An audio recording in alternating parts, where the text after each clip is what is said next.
Hey guys, Ryan here, back with the second Lightspeed Rescue Retro Zord review.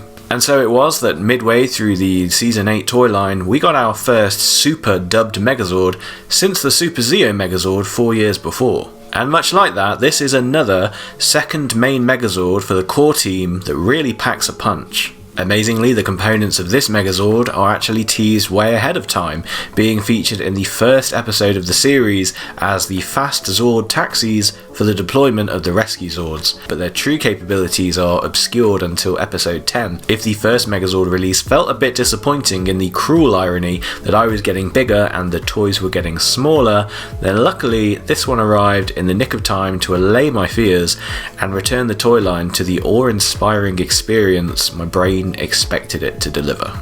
This Megazord is enormous, but it isn't just the height that's so impressive, it's the sheer mass of this thing. The entire Lightspeed Megazord is not dissimilar in mass to just Rail Rescue 3. Supertrain Megazord is a multi-component carrier Zord that is treated as a bona fide Megazord. It is an absolute classic both in the show and in the toy line, where of course it towers over pretty much everything apart from a few of the carrier Zords like Pyramidas and Serpentera. Major props to Plex and Bandai's design team, because this is the one that genuinely sold the season for me and really unlocked a need to buy the rest. Put simply, I just had to have the Supertrain because it felt so unique, and that of course meant that I needed the Lightspeed Megazord, which meant I would need the Max Solar Zord to combine with that, and if I was going to get the 3, I may as well have the Omega Megazord as well to have another option to go in the Supertrain. In a sense, this one carrier Zord became the linchpin for the whole season. And much like Artillatron from Power Rangers Turbo, this thing doesn't even lead to an Ultra Zord. So what makes it so very good? Let's talk about it. Starting as ever with the toy history. So of course it was released under the GoGoFive Super Sentai line as the DX Grand Liner, and then a year later in the US as the Supertrain Megazord. This was one big guy, sized on par with the bigger Zords of the toy line, and priced to match. In the UK, for example, it was sold for £50, which did seem steep at the time when I don't believe any of the Zords had actually gone over 40, and also the season toy line before for Lost Galaxy, some of those were really cheap, so it seems strange to be moving in the other direction. Unlike Lost Galaxy though, I actually wanted this, so they were doing something right. The Supertrain was naturally our first large-scale mecha since Artillatron in Turbo, and that was just a box on wheels. Now I won't count Zenith Carrier Zord because it only contained miniatures, therefore not a carrier by definition, and I also won't count Silver Titanus from In Space because it was really just a badly remade toy exclusive. Just like with Artillatron, it flipped the function of a carrier Zord in the show from the occasional end combination to appearing at the start of nearly all Zord summoning sequences, usually being cut away from until its own Megazord mode was revealed. Do you guys think it's an understatement to say that this thing is nearly double the height and 3 times the mass of the Megazord that preceded it? In fact, so effective and awe-inspiring is the look of this thing, and the reason why I don't think it's really been attempted again is the degree to which it renders the other Megazords of the series as feeble, somehow lesser. The Zord line definitely works overall because they all have different unique functions, but you can't help but think that they pale in comparison to this. It's the reason why I didn't start the first retro review with the Rescue Zords inside the Rail Rescues, because I know once you see the Supertrain, your eyes are kind of set on that, and you're not really interested in the smaller Zords anymore.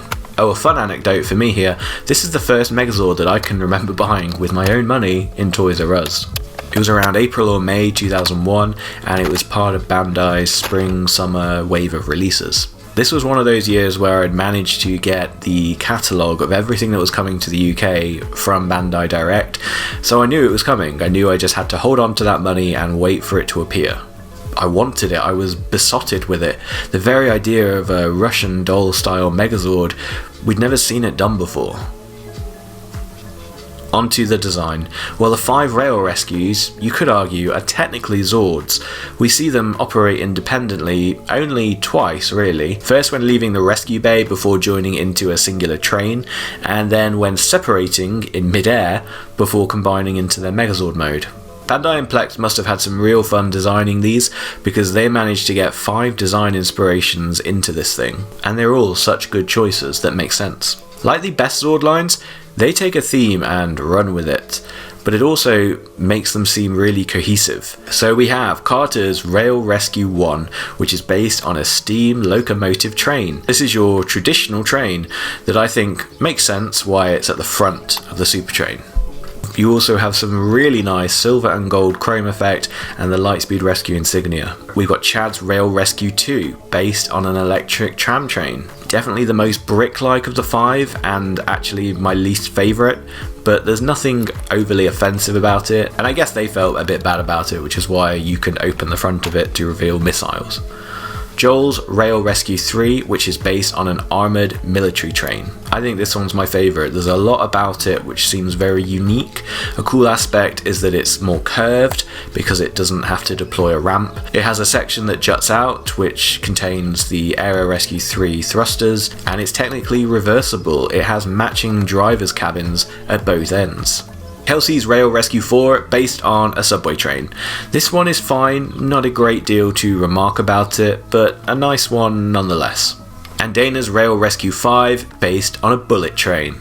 I think this one has one of the most striking, imposing looks.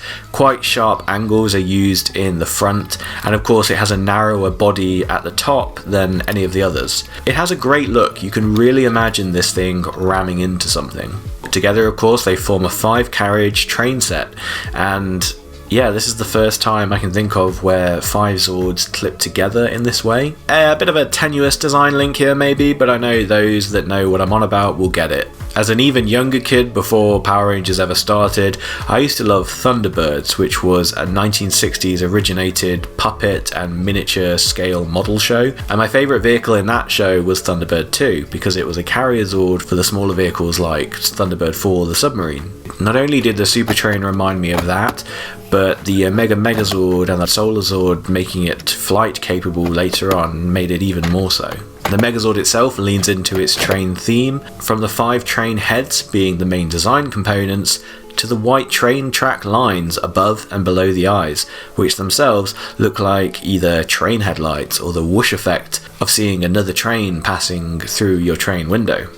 Also, the headgear seems like something that would connect to either an electric cable above, or maybe flipped upside down, a train track.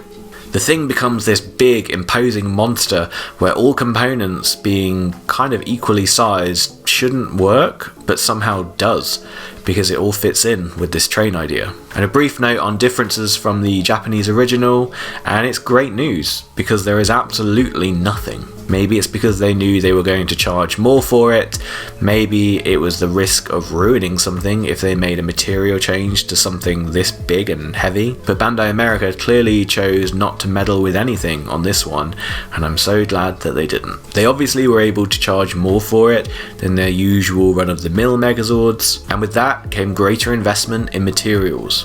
On to the bad stuff. Guys, first off, I have nowhere near the level of criticism for this that I had for Lightspeed Megazord. But as well, you know, I can nitpick, so let's do that. Okay, 1, this grand scale sizing can be a bit of a hindrance. In Zord mode, obviously it's this great long train set. Having the space to do it justice, to actually be able to make it turn around or even pull it in a straight line, is very dependent in the space that you've got it in. We're obviously used to Zords being much more condensed down, and also being able to play with them in any order or side by side, whereas here, this thing's huge when you put it together, and then you want to be able to take it for a ride even further. The other thing is that the clips used to connect the rail rescues together are quite small and liable to disconnect easily. So unfortunately no groundbreaking change from how the Artillotron trailers hook together. They're still not attaching to each other like they do on the show. I guess because that would be too expensive to work out, and I guess reduce the ability to steer and turn them in different directions. Then in Megazord mode, naturally, it's a big guy. It looks like a Megazord, but it has the stature and limited playability more of a carrier Zord.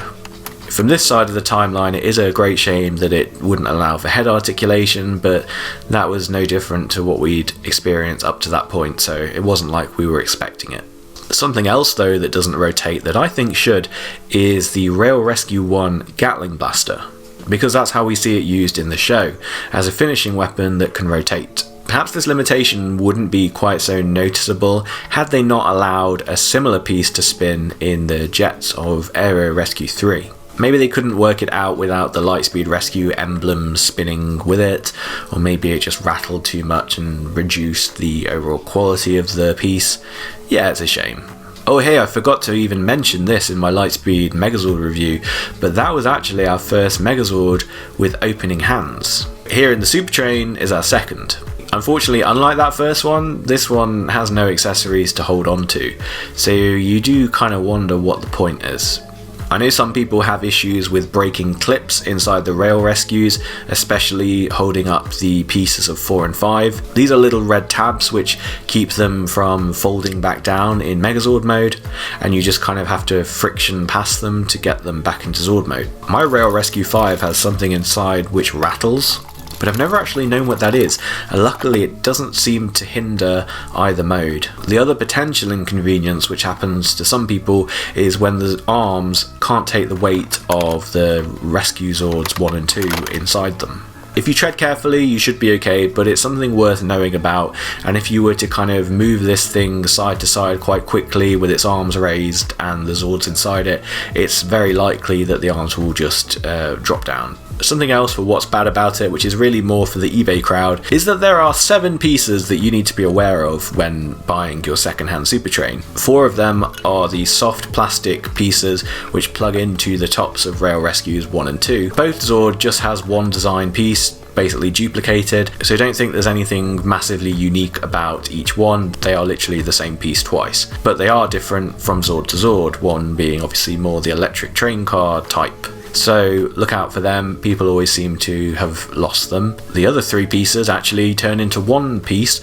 This is the rescue lift, and you remember I showed this off in the Lightspeed Megazord review despite it actually being included in the box with the Supertrain. You might be thinking, yeah, I don't really need that, no interest in doing the rescue lift. Where it actually comes in handy later is in the Lightspeed Solar Zord combination, because it's where the Omega Megazord missile connects. So yeah, even if you don't want it for the Rescue Zords, you probably will want it for the Supertrain Solar Zord. Fortunately, if you are dealing with someone on eBay who's selling on things that don't belong to them, maybe ask them to check inside the Rail Rescues, especially Rail Rescue 3, because that's an easy place to store all 7 of those parts. Nitpicking aside, what is good about this thing? Well, you know what? 5 bricks shouldn't look this good. The Lightspeed Zord line was definitely guilty of being a bit bricky, and Supertrain took that to the extreme. But even when functioning as a train, the sleekness of the black colour scheme with the streaks of lines and colour and that over-the-top large numbering, I think really sells this thing. I always found it funny when they first launched off that roller coaster ramp into the air for their first ever combination sequence. Carter says, "Approaching light speed" as the train picks up speed. I did think at the time, yeah right, can that thing go that fast? But I guess the line's there to explain how these big, huge, weighted containers can pretend to be flying in mid-air when the first Zord released stressed the importance of realism.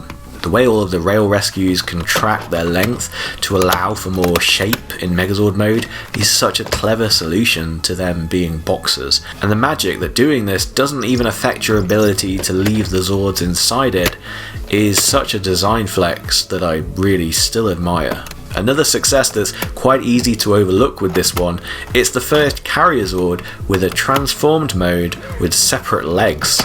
Neither Tor, Pyramidus or Artillatron could ever give us that. So although the Megazord articulation isn't spectacular, the visual aspect of the thing's silhouette really is. I'd say the transformation is neat, simple and effective, and as it lands on train tracks on the show, they say they won't be expecting this. And that seems like such a line directed at us as the viewer because we'd never had a Megazord like this before. I must also stress how good this thing is at staying together. The curved shape of Rail Rescue 3 makes for a very natural midsection that's easy to hold and lift. The jut outs for Aero Rescue 3's thrusters forming perfectly placed shoulder connectors. This thing naturally also has the biggest combination ports on any transforming Megazord. Zord Builder would not have done the job with this thing. And of course they have to be that big because each connection has to take the weight of up to 2 Zords. That it all just stays together is another victory here. It's really not coming apart unless you want it to. I'm always impressed as well at the paint detail that they've managed to add at this enlarged scale. Details really pop, like the paint on the face, the headlights, lines which seem so solid, and application so neat.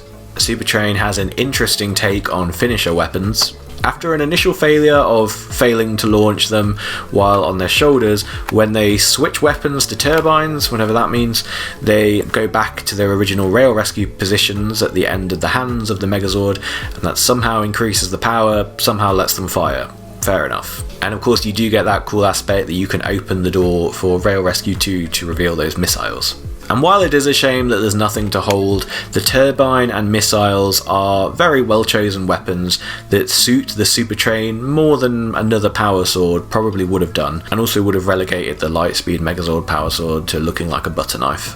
In conclusion, Supertrain Megazord is one of those releases that stands out for taking a wild, unusual concept and making it work completely. I cannot recommend it highly enough. At this point, it's obviously a really old vintage robot, but one that I still believe looks good today. But what do you guys think about this? Do I just have the blinkers on and what am I not seeing? Or is the Supertrain just as much of a classic for you as it is for me? Let me know in the comments and leave a like for the Supertrain if you so wish. And of course, subscribers, look out for the third part of my Lightspeed Rescue retro reviews. It's a Zord that found a way to work with both the Megazords and became a repurposed 6 Ranger Zord for us. So look out then for my Max Solar Zord review. Until then, see you later.